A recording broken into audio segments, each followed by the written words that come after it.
Hey everyone, back for another breakdown video. We're going to break down an MMA fight this time. One of my students, one of my fighters, messaged me and said, hey, can you break down my last fight? So this was a professional fight. I said, yeah, I'm going to do my best because it's hard to be objective, but I will do my best. Obviously, there's a lot of emotions involved when you're watching your fighter, and it's good. I haven't seen this fight for a while. I'm looking forward to checking it out again. This was a really exciting fight. And with that, let's just get to it. 5 feet 9 inches tall, he weighed in at 135.8 pounds.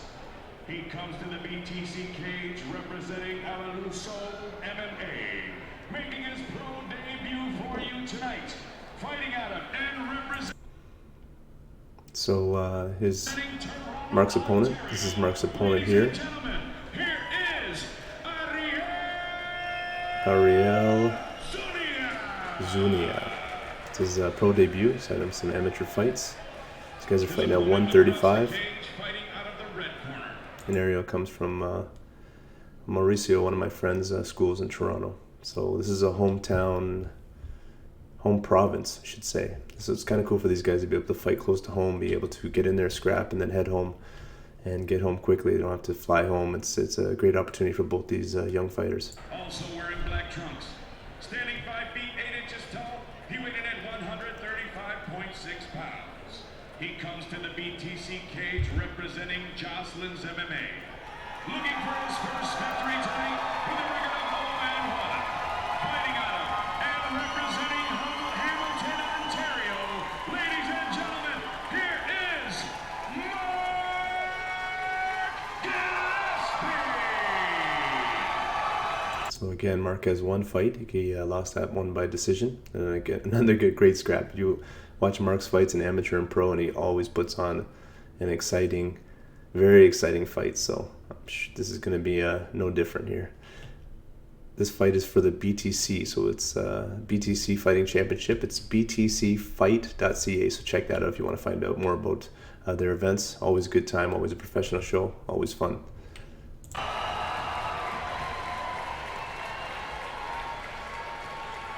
This BTC contest will be decided in 3 rounds or less. Referee Matthew Rocca. No side note here, the referee, Matt Rocca. We go way back to when we were teenagers in karate tournaments. We were both orange belts. I remember competing in the Buffalo area. So we've been friends for a long time. He does an awesome job. So it's always nice when you have a referee that you trust and that you respect, and they get in there because he's an important part of the event. So always big thanks to Matt for doing such a great job refereeing. I'm just going to lower the sound here. Referee Matthew Rocca, the third man in the cage. All right. Here we go. So both these guys have amateur experience, but this is their first professional fight. You can see awesome setup. Nice big cage to work in. Big crowd.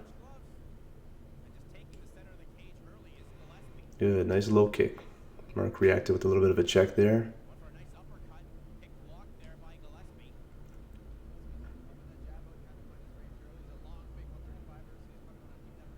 Okay, you can see that's very common, is the low kick. So when a fighter is feeling things out, look for the low kick.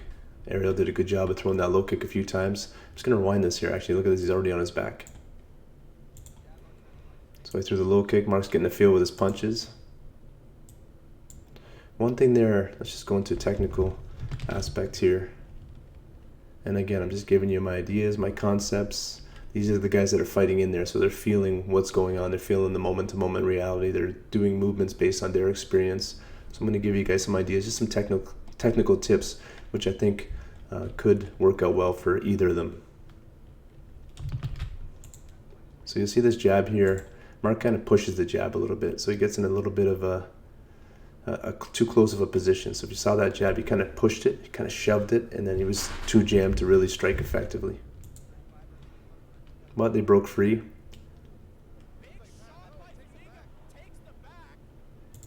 So let's see what happened there. How did he get the back so quick? All right, so you saw that it was a bit of a right hand. It missed the head. Get my drawing tools out here. So it kind of missed the head, but it shoved the head. So if you look, kind of shoved the head. Let's watch it again. So it shoved the back of the head. That was a very unique situation there. So it shoved the back, but Ariel did a great job of seeing that exposure and jumping up and getting the back here. Let's continue forward.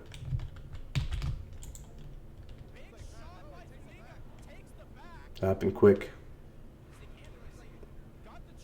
Now, me being in the corner, I was down here, down to the probably like straight in front of them, and this choke looked super tight. It looked like it was on very, very tight under the chin, fully locked.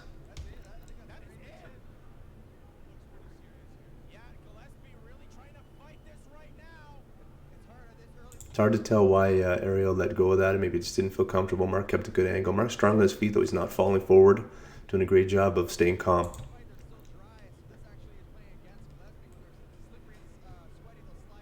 Starts to work to the cage. Good job. So sometimes the guy, if he feels the choke's not on, he doesn't want to just ride on there. He decides to jump off. Doesn't want to get loose position. Sometimes you can lose that position and the guy could duck and kind of throw you off his back, and then you end up on the bottom. So maybe Ariel felt that there and he jumped off and decided to go for some strikes. And there's one right there. Nice right hand.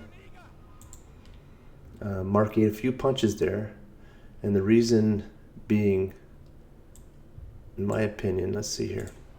So, ooh, that one just missed. Okay, watch this here. See that left hand? He's kind of sticking it out there, and he's just kind of, see how it's kind of shoving? It's kind of pushing, and his chin, if you watch here, is up. You see? So with that being pushy and not very high, his chin can be open here. So I'd rather have that up a little higher and snappy. Boom, boom. And what happens as soon as you pop that jab and you snap, their head moves back and there's no ability to punch over the top. You see where in this case it's kind of pushy, it's exposing him, and that hand will probably come off now. Let's see what happens here. Just missed though, so that was good. Got away. Now at this point I think a nice movement would be for Marc to circle. Okay, to circle out this way and take the center, because neither of these guys have the center. You see they're both kind of by the cage. He's going forward. He's going probably forward. I'm going to see what's happening here. But so what both of them should do is take the center. So instead of going forward here, he should move a bit to his left, and then Marc is definitely going to be cornered against the cage there. And Marc, seeing that opening, should sprint, kind of circular, take the center. And by moving to the right, he also takes away anything that comes with that right hand. You see? And Ariel's in good position here, because if he moves this way, Marc is not going to. He just kind of circles this way, sides, not really circle, but moves sideways, and then he's going to be out of range for that right hand. Well, we get that. That's called the cage control. So we'll see what happens here. So, okay. So is this the same instance? So if someone could get to here, they would have more control, and it's available for both people. You see? But neither of them takes it, so they kind of stay here and fight, and they both should get here, because then you have the guy against the cage. When your opponent's against the cage, they have only two ways to move. You see, so let's say one of them gets here. You can only go this way or this way, and that dictates your counters to either movement. But right here, they can both kind of move everywhere. He can move here. That's not the best idea, though. It would be better here. And then he can also move back. He can also move back, you see. But over here, one of them wouldn't be able to do that. So let's see if anybody takes the center. So Marc kind of did it there, but then he got pushed back a little bit. Nice right hand. Clipped him. Marc reacted well. Ended up grabbing the leg. And that's the importance of training a lot of grappling, a lot of wrestling positions. If striking goes south, you can go into your wrestling, your jiu-jitsu. And that's the last thing you want to have happen. So Ariel here is doing a good job. As soon as you rock someone with a punch, you don't want to get into a grappling match. You want to kind of break free and force them to strike again. But Marc's holding on. Marc knows that as well, so he's holding on. But Ariel's doing a good job. He's trying to rain down some strikes here. That's the best thing. You don't want to just grapple when you have the person hurt. You want to be able to grapple and hit and hit and hit. Make it a fight, not a grappling match. See there, he's doing a good job hammer fisting, but Marc gets the single. So now you have when your leg is picked up like that, you have a choice. Are you going to strike a little bit, or are you going to wrestle and grapple? So you end up striking a little bit less, and the other guy can sometimes recover if he's rocked. Marc pushes him on the cage. Now the goal here ultimately is to lock the fingers. Okay, so I'm gonna just pull up the pen here. So the left hand should be around the back of that leg, and the right hand's around the back of the leg, and then he's locking his fingers behind here, behind the butt.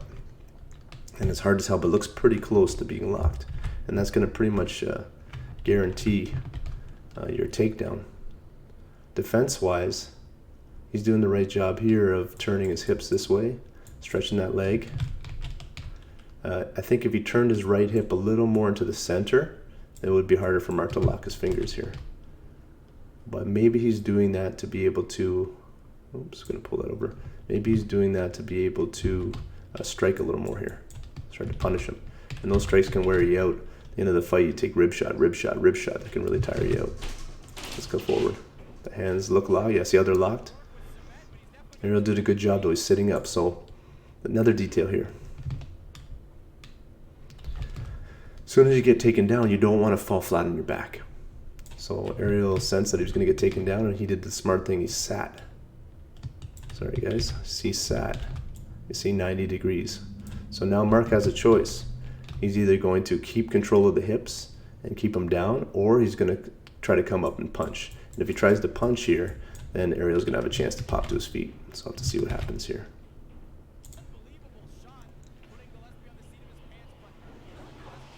Ariel might be able to throw a few elbows there on the side of the head. Got to watch the back of the head. But he's looking, yeah, there it is. So Marc's kind of thinking here. I can see he's kind of thinking like, do I come up and strike? What should I do? So a few options from here is he can lock those fingers again around the butt, and then he can kind of jump back and kind of drag him out. So he would lock the hands here around the butt again, and then he would kind of jump his knees back, multiple little jumps, and yank, yank, yank, yank, yank, yank until he's out. And then ideally try to turn him. So if his head's facing the cage, he's going to be able to sit back up again. And that's the goal. So you want to yank him back, and then you want to turn this way so you can turn Ariel's head sideways. Now if he scoots back, he's got such a far distance to be able to go to the next side of the cage rather than getting to this cage, if that makes sense. And Ariel's looking to pop. See this right foot? Marc's doing a good job though. Actually, see how he's got that foot hooked? If Ariel can pull that leg back and get up to his knee, he'll be back, excuse me, back to his feet.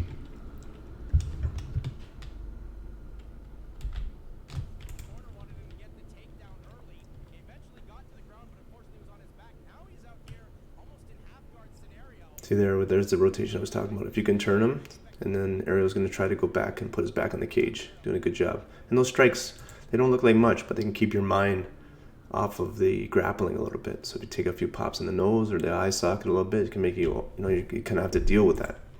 So it's smart. See that was a nice little shot there. And he's trying to stand up. But he's standing up in an awkward position here, so he's getting caught in a arm triangle.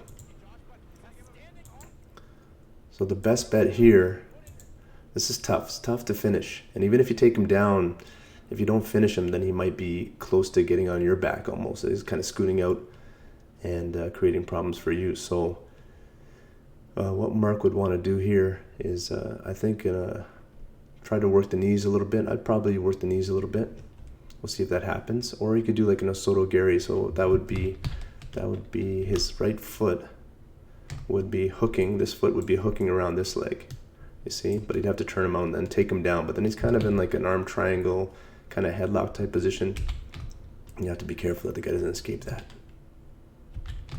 Let's see what happens. Probably some knees. Ariel throwing some punch. Yeah, Ariel threw the knee. That was good. Threw the knee. Excuse me. Marc going for a bit of a hip throw. And now we're back to neutral position. Good job, guys. Nice work done by Zuniga to get out of that. Gillespie's coming forward. He looks like he shook it off. So you can see that Ariel really likes to throw that right hand. So how can we stay safe from that? Marc just got clipped a little bit with that one. Didn't hurt him. But earlier in the fight, he got hit with one that he really didn't see coming. So the biggest thing, how to diffuse kind of a overhand right or a bit of a wild right hand swing, is you have to constantly be moving and floating away from it. You see, so if you're floating away from it, let me see if I can change the color of that. There we go. If you're moving away from it, you kind of diffuse it. And actually, many times it makes the guy not even want to throw it anymore. But when he hits a few times or almost hits, he starts to get confident. He starts to throwing it more and more and more. Another thing is that left hand, instead of having it curled in, it has to be vertical and eyebrow height. You see, the whole time. Especially when we step into that striking range. Otherwise, this hand has no chance to move and block. Especially if this guy's very elusive and faking and stuff like that. So this a little bit of floating here, a little bit higher hand, and that'll diffuse that right hand. And that's what fighting's all about, right? Destroying your partner's weapons before they can be effective, really taking away their confidence. Hands up now, right hand's up. But it's always got to be, even on the downtime.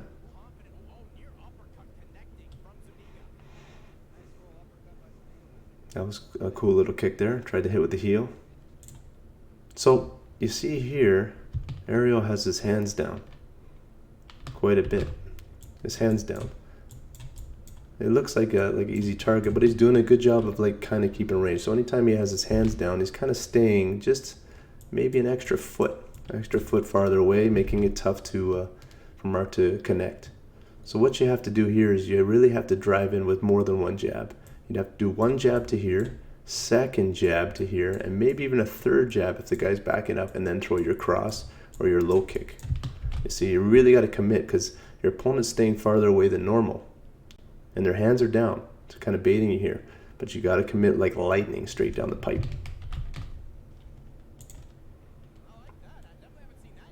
So you see how that was just kind of like one punch to get in? I would double that jab up. And then that right hand would have been much closer. Nice kick by Marc.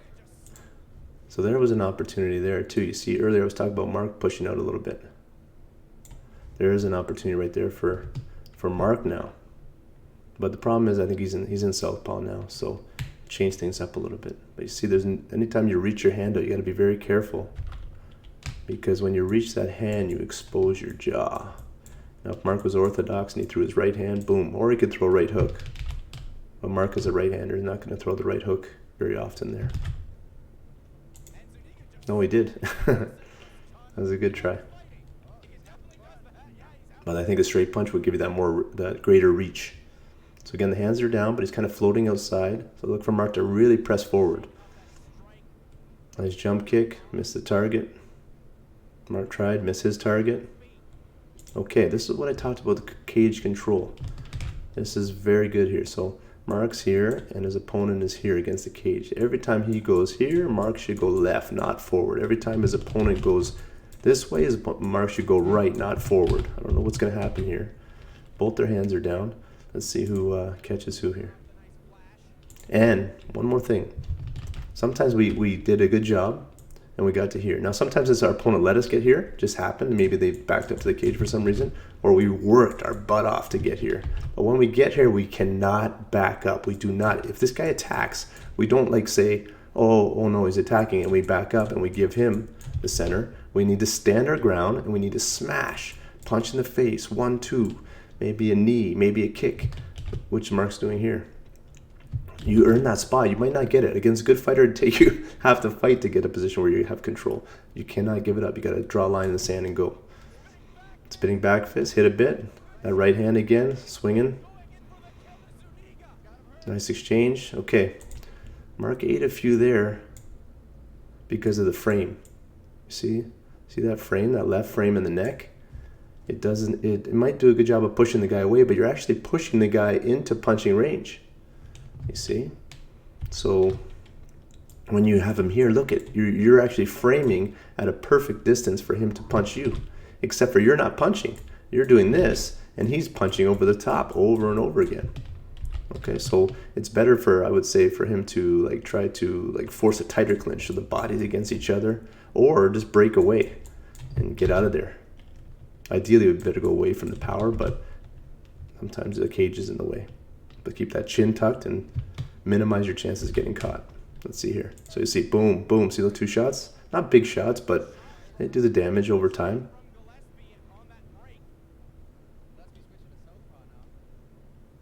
Nice head movement to avoid the kick. Didn't miss by much. Nice stiff Okay, so that was a nice jab there. Let's see. Okay, why'd that happen? And again, it's that range, it's that confidence, and it's the hands are down here. So, a couple things here. I probably would have made this jab less effective or missed completely. This hand, very important. When you expect the jab, you got to always expect the jab. People are going to jab. They're kind of nervous about throwing the right. You know, they're kind of nervous about throwing some big combinations. This is going to come. Test the waters. Test the waters. So this hand has to always be on the cheek, ready to block. So you put it in front and catch it right here. Boom, boom. Every time they jab, you're going to catch. Also, a little bit of head movement. So Marc would sway his head a little bit. Sway his head. Take away the opponent's confidence. And then if you can, actually sway his head out of the way, come back with a right hand. But I think he ate this jab because just two factors. His hands were down. That right hand was out of position to block the jab. It's on the ribs. So that's not an ideal position. And also, even though his hand is down, this is actually can make the jab a little harder to see coming from down there. And when the jab lands, what do we throw, guys? We throw the cross. And I think he throws the cross right after, which was smart. See there? So the jab stuns you and then the cross hits you. But it didn't really hit that hard, so he was okay. Good combination. Nice try, nice slip. So I'll just show you what Ariel tried to do there. So watch here, he's waiting for the jab. You see what we talked about the head movement? Let's see. So he was waiting for the jab, then he dipped his head and tried to come with an uppercut underneath the arm. Problem with this position is he's just a little out of position. He's dipped. See the body's turned too much? You're better to just bend your knees. If you just bend his knees, he would be in more vertical position, and the uppercut would be more accurate and much more powerful if he lands it here. So you see? Boom. I don't know if it landed.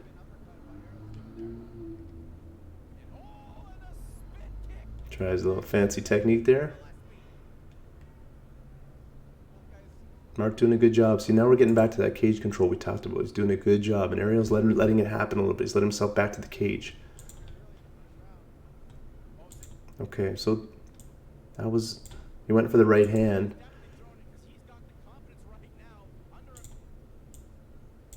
Let's see. Oh, I missed it. Let's go back a bit further. All right, I think we're good. Okay, watch this right hand. So it's like Marc almost thought he was going to land it, and he was like, oh no, was that too far away? That happens a lot.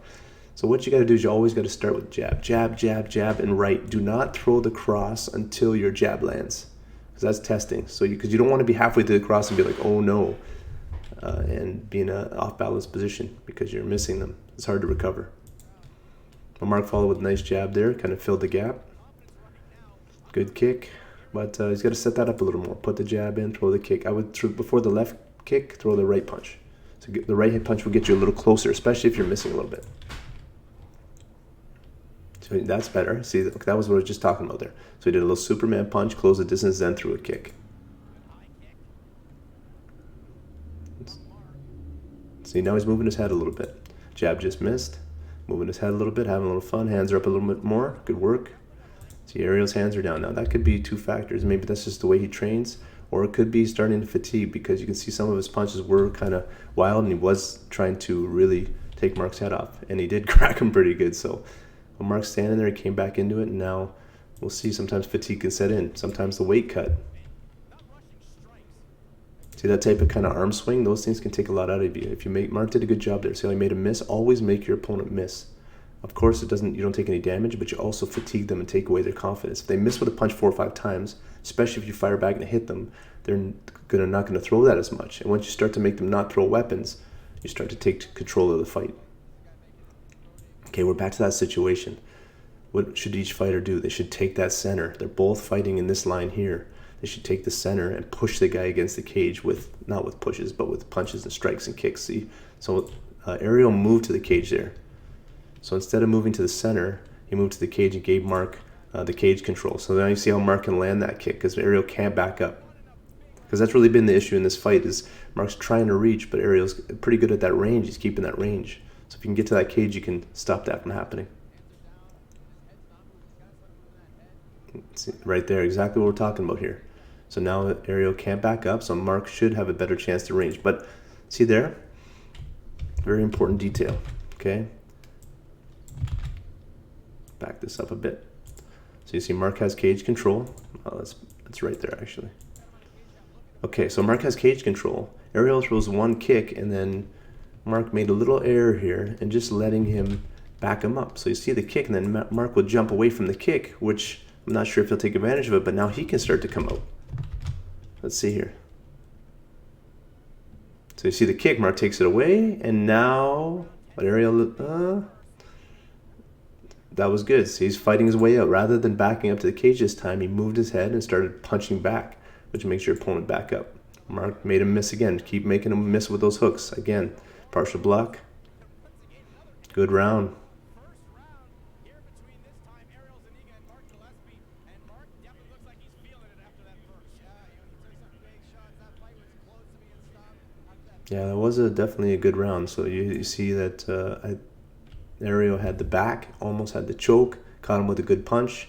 Marc showed a good job of weathering the storm with the choke. I thought it was, when I was watching, I thought, man, that was super tight.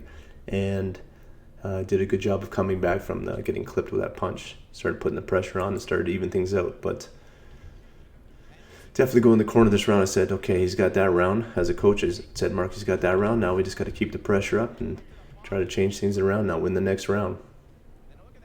You got to remember, sometimes a person is dangerous at first. If you can weather the storm, if you can make them miss, tire them out, all of a sudden that saps a lot of their energy. Some of the replays here. That was one of the best strikes there. Other than the one that dropped Marc, I think that was a nice straight combination there.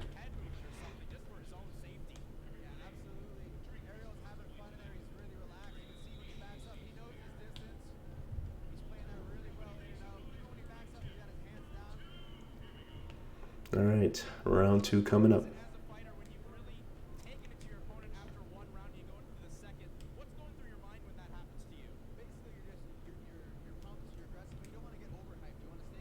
All right.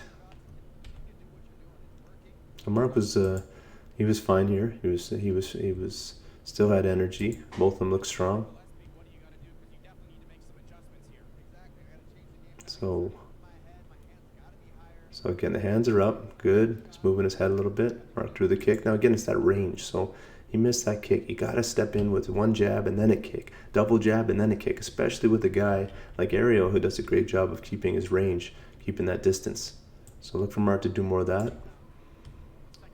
Nice kick by Ariel, just missed. Same type of thing, just short on the range a little bit. So that's kind of actually a similar punch. It went right behind the head, kind of clipped the back of the ear there. That was almost similar to the one that he took his back with earlier in the round, but Marc backed up instead of getting dumped forward.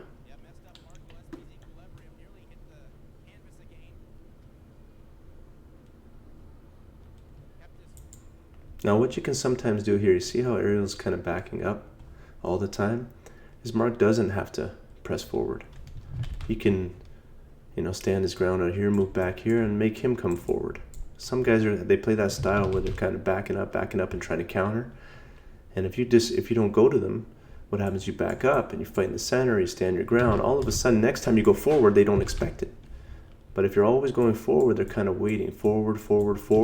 But if you kind of back up, sometimes circle, sometimes stay still, and then when you go forward, it's less expected.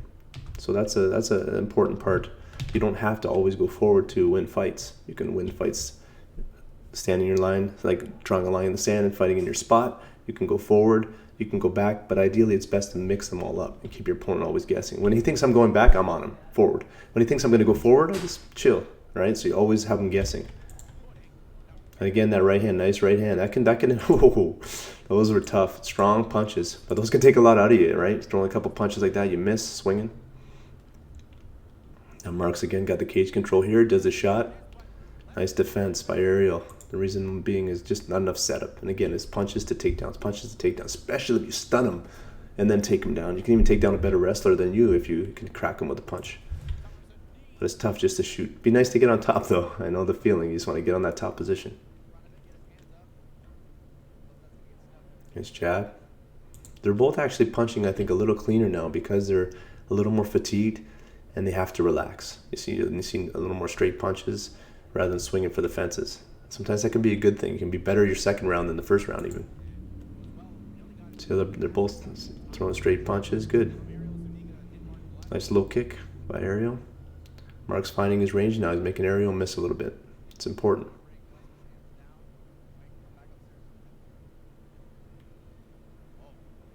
So the right hands might be clipping a little bit, but there's not a lot of power because they're kind of just like an arm. But small gloves on, you can get your eye clipped. They add up a little bit. But you need those nice straight punches to, when you hit them, especially like when you're going to get someone that takes a long time, like it might take you 3 or 4 minutes just to land a shot. You got to make sure it counts every time. Marc coming in with the hands up. Okay, so just one area that can work on. See the jab here? So he drew the jab and he kind of lingered it. And you guys know, I don't have to tell you, we've already been talking about, but when you linger that jab out and you kind of, maybe like between kind of pushing and not punching anymore, it opens up that right hand over top. So that can be a very dangerous thing, especially when someone throws a nice, clean, straight punch. So he tried it, but he hit his shoulder there a little bit. But it's close. Marc moving the head, working the body a little bit. But what he's doing a good job of, Marc, is really, see how he's doing what we talked about with that ring control. He's keeping the center, he's moving left and right, and he's keeping this guy moving from side. He's keeping his opponent, keeping Ariel moving right and left. You see? So now he has to keep fighting. If he wants to get out of that, off that cage, he has to fight forward. And now the movement is limited because of the cage. But Ariel's doing a good job. So he knows when his footwork, his movement now, he can't move back anymore, so now the head starts to move. So that's a very good technique. It's a little dangerous with the hands down. And what I would do if I was Marc was fake a punch, right punch, and then left kick in the face, or left punch and right kick in the face. See how the hands down? But he throw a right body shot, left kick in the face. But he threw a spinning back kick. Not a bad try, but I think stick to the basics. But if it lands, hey, you're looking good. But keep the guy cornered. That's the pressure. That's the pressure right now. Again, very good. Ariel's trying to fight. That's the exact same thing to do. As soon as you feel someone push you on the cage, you can't move left or right anymore. It's going to be tough. You could try, but if the guy's good, you need to fight your way out. Nice body shot by Marc. And again, a little bit of a push. That can take a lot of energy out of you, kind of pushing the face, pushing the guy away. Goes for the hook.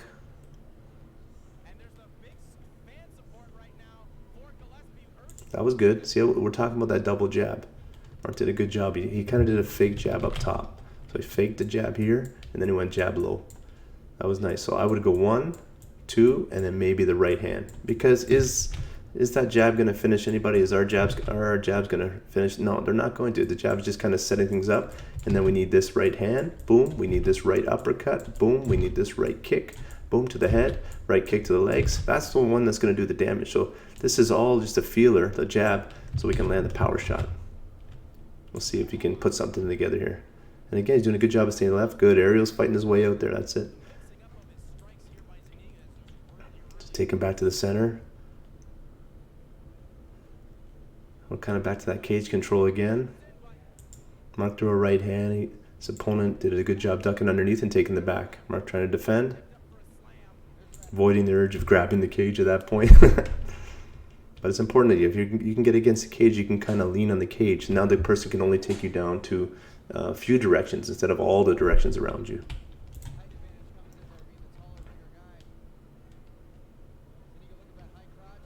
Look for Marc doing the Kimura.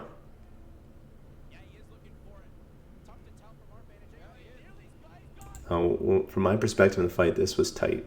This is actually a move that I don't do very often, to escape the back like that. But Marc was going for it. Like I said, I just give, as a coach, I'm giving ideas. Even now, talking about this, I'm giving ideas. These are the fighters that are in there. They're in there battling.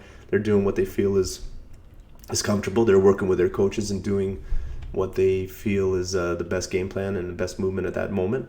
I'm just giving some suggestions. But here, I don't do this move. But when Marc started to do this, I was like, whoa, man, this is actually going to work. So he had it nice and tight. And he actually put him down with the pressure right there. So watch what happens here, though. Marc gets flipped over and he misses it. So as soon as he's here, what he needs to do, and why this kind of got messed up, is he should sprawl back. So now he's in full side control, full Kimura locked, and he can crank that arm with bunch of variations. But he kind of, I think he stays on his knees here a little bit, stays standing, and then he kind of gets rolled over and loses his balance, and unfortunately loses the potential submission hold here. See here, he kind of gets rolled, and he has to let go. Wow, it was so close. He's going in for it again, but sometimes those moves, the guy can be ready for it the next time. Get a little more defensive. He's going. Okay, actually, let's see there. He did actually the perfect defense there. So second time he was more aware, and watch what Ariel does here. So this is actually how you get out of the Kimura from the back. It's actually super tough to escape if you don't know this. So your left hand is actually going to roll in front. I gotta stop saying actually. Your left hand goes in front of the body, and then you're going to grab your own wrist. I should do 10 push-ups every time I say actually. You're going to grab your own wrist, and then you're going to pull up, and it will Kimura Marc here. It'll counter Kimura him. And he does that. Marc feels it, and he lets go. And that's really what you want. See here, he reaches around, pulls his own wrist up, and then Marc has to let go.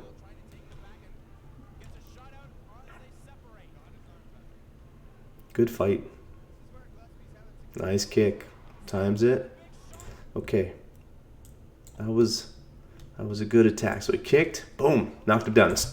But you have to be very careful, especially if you want to strike, that you don't close too much. And this is can be the tricky thing, especially when you're doing a lot of grappling, is you're pushing your way in. You want to keep this range. You need to keep about this much range, at least punching range. And you need to start ripping the punches. Then you can shoot in for a takedown. Then you can kick. But when you kind of stumble in and lean on the guy, then he grabs you up, and then it's hard to do anything. And then when you're at that range, say you're at that punching range, it's important for the person on the outside to keep moving their head, because this guy's still dangerous. He's still dangerous on the cage. He can fire back. So we'll see what happens. You see kind of he stumbles in and lost a chance to do the strikes. And that's even worse when you actually rock the guy. Nobody got hit hard there, but if you rock the guy and all of a sudden, boom, they're holding on to you. But they both kind of agreed they wanted to break free and strike again, so the wrestling kind of stopped there.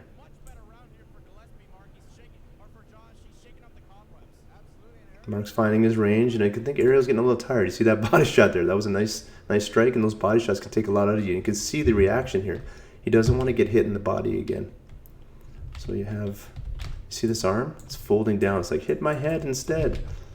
But Marc wants to hit that body because he knows it's wearing him out a little bit. Let's see. But that's sometimes the best time to crank the head. And then as soon as you crank the head, you go back to the body. Always keep him guessing. So Marc's trying to finish that body, you see? Let me see that exchange again.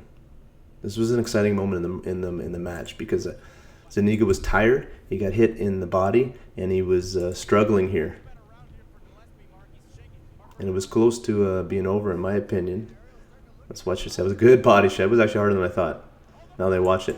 So that was good. Good combinations. Zuniga doing a good job of ducking his head down, moving his head. But still, you see how he's really covering his body because he doesn't want to take another shot.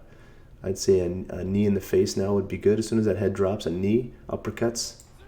Knee, but he did a good job. Ariel came back with the right hand. Shows that he's not giving up now. There's the knee. There's the knee. Good shots. Elbow. And then Zuniga came back. That was what a great fight between these two young fighters. Okay, so almost the exact same thing happened to Marc now. So Zuniga started coming back. Now, Marc threw a lot here. So sometimes you throw so much, boom, boom, boom, boom, you're trying to finish the guy. It's so exciting. The match is almost over. And then you get a little fatigued. And now he did the perfect thing. He came aggressive right away. As soon as your opponent stops punching, you need to go. You need to put the pressure on. Because Marc would want to break there. But if you put the pressure on him when he wants a break, all of a sudden, look now, maybe Marc wants a break, and now Zuniga starts coming. Boom, and can't take that break. Now the big changer right there was that knee. Unfortunately, he ate that knee full power. That was a nice strike, and that can take the wind out of you. And now when you get hit with that, you're struggling you just want to fall down. You want to fall down right now. He wants to fall down, so you can see here, just a little shot, and he fell.